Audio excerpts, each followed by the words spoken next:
মাগুরায় বহুল আলোচিত শিশু আসিয়া ধর্ষণ ও হত্যা মামলায় মৃত্যুদণ্ডপ্রাপ্ত আসামি হিটু শেখের ডেথ রেফারেন্স ও আপিল শুনানির জন্য রাষ্ট্রনিযুক্ত আইনজীবী নিয়োগ দিয়েছেন হাইকোর্ট। বৃহস্পতিবার বিচারপতি ভীষ্মদেব চক্রবর্তী ও বিচারপতি KM রাশেদুজ্জামান রাজার বেঞ্চ এ আদেশ দেন। আগের আইনজীবী মামলা পরিচালনা থেকে সরে দাঁড়ানোয় হাফিজুর রহমান খানকে হিটু শেখের পক্ষে রাষ্ট্রনিযুক্ত আইনজীবী করা হয়েছে। 2025 সালের 5 মার্চ মাগুরার নিজনান্দুয়ালি এলাকায় ধর্ষণ ও নির্যাতনের শিকার হয় 8 বছরের শিশু আসিয়া। পরে ঢাকার CMH-এ চিকিৎসাধীন অবস্থায় তার মৃত্যু হয়। মামলার বিচার শেষে একই বছরের 17 মে হিটু শেখকে মৃত্যুদণ্ড ও 1 লাখ টাকা জরিমানা করেন মাগুরার নারী ও শিশু নির্যাতন দমন ট্রাইব্যুনাল। খালাস পায় অপর 3 আসামি। এরপর মৃত্যুদণ্ড অনুমোদনের জন্য ডেথ রেফারেন্স পাঠানো হয় হাইকোর্টে।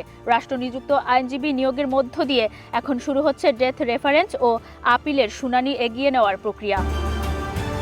এরপর হাইকোর্টে রাষ্ট্রনিযুক্ত আইনজীবী মামলায় নথি ও পেপার বুক পর্যালোচনা করে আসামি পক্ষের হয়ে শুনানিতে অংশ নেবেন। শুনানি শেষে হাইকোর্ট মৃত্যুদণ্ড বহাল, পরিবর্তন বা আসামিকে খালাস যে কোনো সিদ্ধান্ত নিতে পারেন।